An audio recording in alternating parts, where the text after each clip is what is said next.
Como agua para chocolate. Capítulo 1. Tortas de Navidad. 1 de enero. Ingredientes: una lata de sardinas, medio chorizo, una cebolla, orégano, una lata de chiles serranos, 10 teleras. Manera de hacerse. La cebolla tiene que estar finamente picada. Les sugiero ponerse un pequeño trozo de cebolla en la mollera, con el fin de evitar el molesto lagrimeo que se produce cuando uno la está cortando. Lo malo de llorar cuando uno pica cebolla no es el simple hecho de llorar, sino que a veces uno empieza, como quien dice, se pica y ya no puede parar. No sé si a ustedes les ha pasado, pero a mí, la mera verdad, sí, infinidad de veces. Mamá decía que era porque yo soy igual de sensible a la cebolla que Tita, mi tía abuela.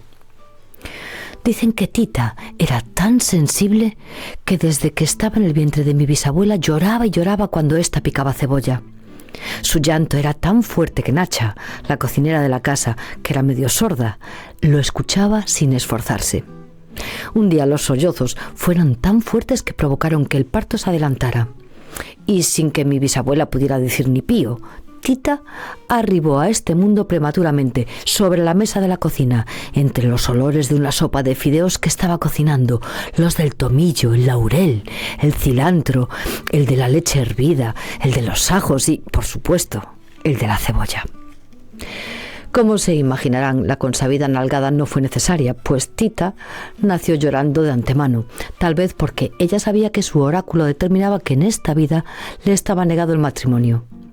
Contaba Nacha que Tita fue literalmente empujada a este mundo por un torrente impresionante de lágrimas que se desbordaron sobre la mesa y el piso de la cocina. En la tarde, ya cuando el susto había pasado y el agua, gracias al efecto de los rayos del sol, se había evaporado, Nacha barrió el residuo de las lágrimas que había quedado sobre la loseta roja que cubría el piso. Con esta sal, rellenó un costal de 5 kilos que utilizaron para cocinar bastante tiempo. Este inusitado nacimiento determinó el hecho de que Tita sintiera un inmenso amor por la cocina y que la mayor parte de su vida la pasara en ella, prácticamente desde que nació. Pues cuando contaba con 2 días de edad, su padre, o sea, mi bisabuelo, murió de un infarto. A mamá Elena, de la impresión, se le fue la leche. Como en esos tiempos no había leche en polvo ni nada que se le pareciera y no pudieron conseguir nodriza por ningún lado, se vieron en un verdadero lío para calmar el hambre de la niña. Nacha, que se las sabía de todas respecto a la cocina y muchas otras cosas que ahora no vienen al caso, se ofreció a hacerse cargo de la alimentación de Tita. Ella se consideraba la más capacitada para formarle el estómago a la inocente criaturita, a pesar de que nunca se casó ni tuvo hijos. Ni siquiera sabía leer ni escribir, pero eso sí, sobre cocina tenía tan profundos conocimientos como la que más. Mamá Elena aceptó con agrado la sugerencia, pues bastante tenía ya con la tristeza y la enorme responsabilidad de manejar correctamente el rancho, para así poderle dar a sus hijos la alimentación y educación que se merecían, como para encima tener que preocuparse por nutrir debidamente a la recién nacida. Por tanto, desde ese día, Tita se mudó a la cocina y entre atoles y tés creció de lo más sana y rozagante. Es de explicarse entonces el que se le haya desarrollado un sexto sentido en todo a lo que comida se refiere. Por ejemplo, sus hábitos alimenticios estaban condicionados al horario de la cocina. Cuando en la mañana Tita olía que los frijoles ya estaban cocidos, o cuando a mediodía sentía que el agua ya estaba lista para desplumar a las gallinas, o cuando en la tarde se horneaba el pan para la cena, ella sabía que había llegado la hora de pedir sus alimentos. Algunas veces lloraba de balde, como cuando Nacha picaba cebolla, pero como las dos sabían la razón de estas lágrimas, no se tomaban en serio. Inclusive se convertían en motivo de diversión, a tal grado que durante la niñez Tita no diferenciaba bien las lágrimas de la risa de las del llanto. Para ella, reír era una manera de llorar. De igual forma confundía el gozo de vivir con el de comer. No era fácil para una persona que conoció la vida a través de la cocina entender el mundo exterior.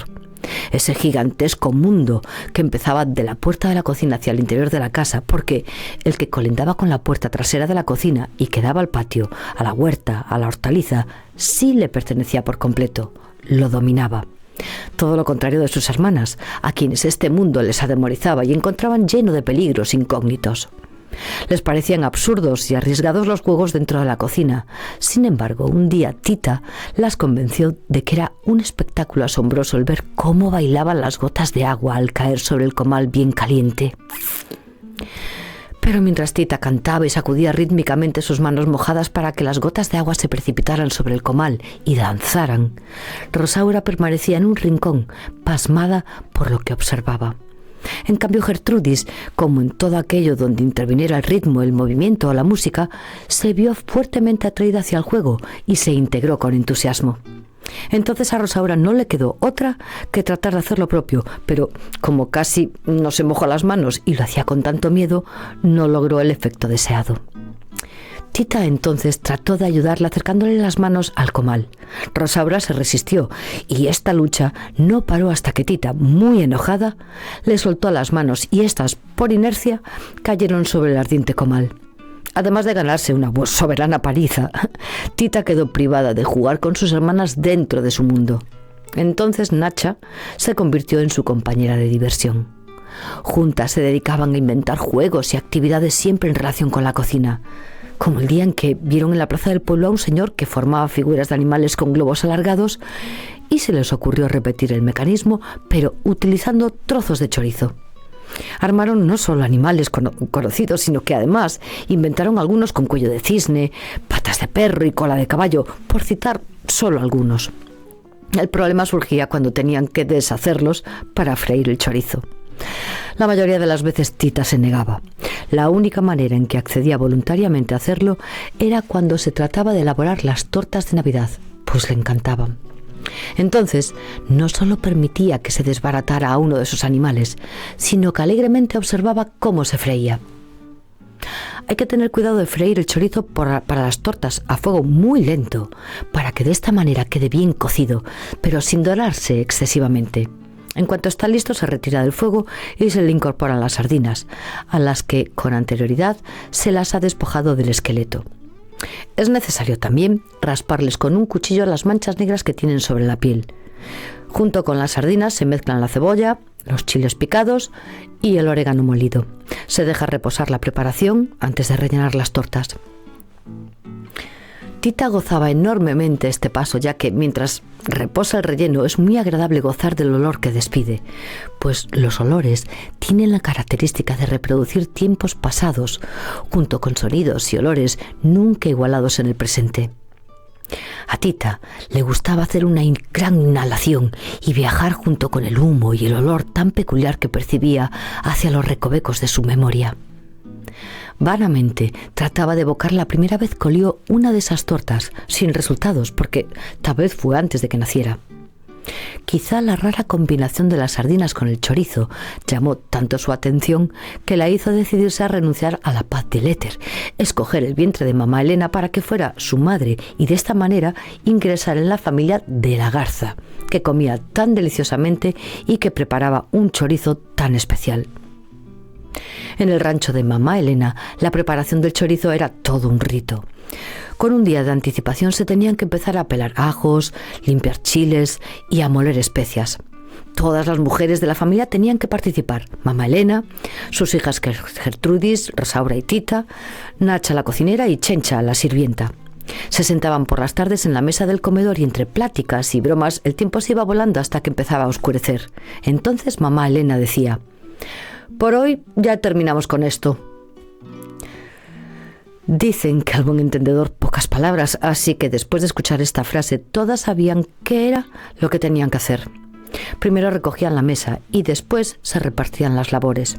Una metía las gallinas, otra sacaba agua del pozo y la dejaba lista para utilizarla en el desayuno, y otra se encargaba de la leña para la estufa. Ese día ni se planchaba, ni se bordaba, ni se cosía ropa. Después todas se iban a sus recámaras a leer, rezar y dormir. Una de estas tardes, antes de que mamá Elena dijera que ya se podían levantar de la mesa, Tita, que entonces contaba con 15 años, le anunció con voz temblorosa que Pedro Múzquiz quería venir a hablar con ella.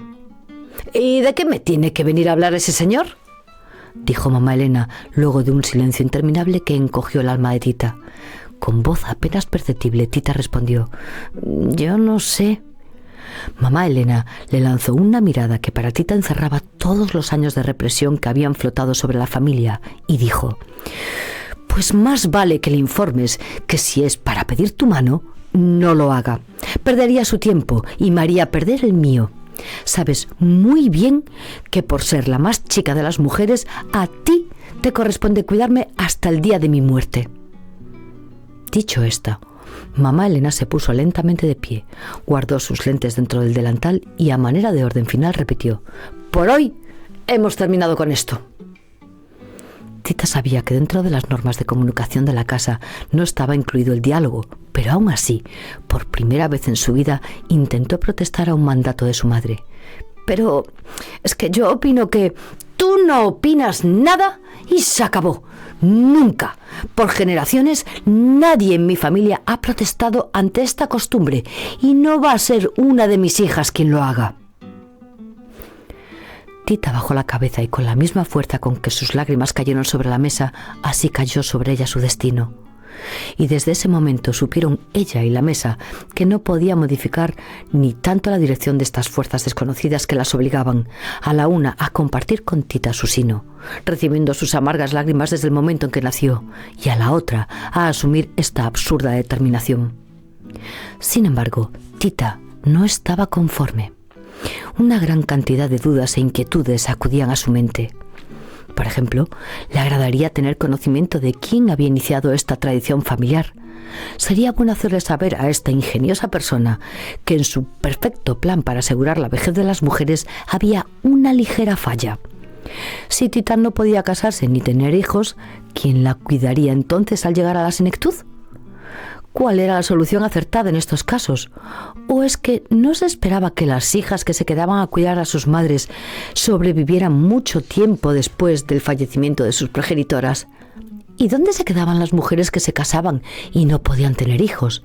¿Quién se encargaría de atenderlas? Es más, quería saber cuáles fueron las investigaciones que se llevaron a cabo para concluir que la hija menor era la más indicada para velar por su madre y no la hija mayor.